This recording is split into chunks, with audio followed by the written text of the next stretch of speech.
So last week I took my son on vacation to visit a friend. And so he was off all day, like enjoying Florida, doing things. And I told myself, oh, I'm just going to sit by the ocean and get a whole bunch of stuff done because I had writing to do, content to create, programs I'm working on. And every day I would sit there and it would be like toiling and toiling and toiling, and nothing was coming, nothing was happening. And so I was really frustrated. And I would sit and I would try to push and push and push. And the frustration level got so high that I was just constantly agitated. Because for one of the things that people really need to understand about content creation is you can't really create content until you know why you're creating the content. So, what do you want your content to do for you? We always start with that reverse engineering in mind. Do you know what program you're launching, or what like audience you want to call in? Why are you creating content? That's where we start. And I didn't know for the next 3 months what I was going to put out there and how it was going to run, because everything was stuck in my brain. So the program that was stuck in my brain, I couldn't get out, which means I can't create content to promote those programs. So you can see the problem. I'm sure you have also had that problem too. So I wanted to just talk about what happens when we push through and grind. The more I sat there, even though I was on the ocean and having fun and on vacation, I wasn't getting anywhere. I was like not making anything happen. So I wanted to encourage you, when you like know there's something brewing, you might feel anxious, irritated, resentful, angry at yourself, feel like you might get into comparisonitis and start saying, why can this person do it? Why can everybody else do it, but I can't? And that was what I was doing all last week while I was on vacation. So what happened was I eventually came home and I put everything away. On the flight, I put it away. I didn't try to write. I didn't try to do anything. I just did a whole bunch of Wordles and that's all I did.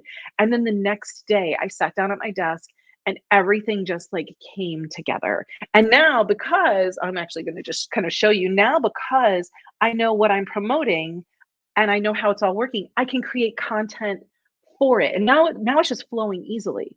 But I wanted to tell you, if you are in that place where you're feeling like, I know what I need to do, but I can't get there.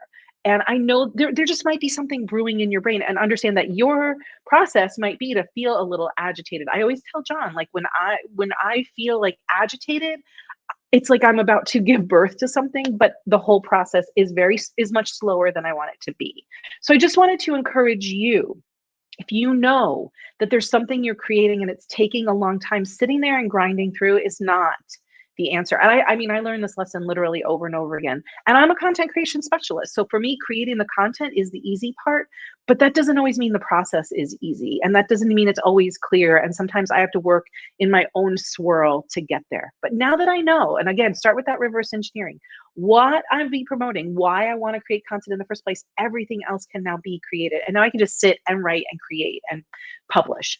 So I wanted to encourage you, if you are feeling like you're beating yourself up, if you're comparing yourself, if you're telling yourself you won't get there, please just trust yourself, because it's in that trust of yourself, to trust your process, to trust that you're smart, to trust that you can make this happen, that it will come. You just have to give yourself the space and the trust to do it. For me, like the minute I let go, it all flowed right back in. It might take you a little bit longer. I think it just took me longer because I was in the struggle for so long. So I just wanted to share that with you. And if you have questions about this idea of reverse engineering your content, drop them below. I talk about this all the time on every guest podcast that I do, so I can actually share some of those links with you if you are looking on how to reverse engineer. Of course, we talk about this in my content creation studio program. Like we literally do this together every month. And I would just love to know what your questions about content creation are, or when you are giving birth to something, how does it feel inside for you? Let me know your thoughts. Bye.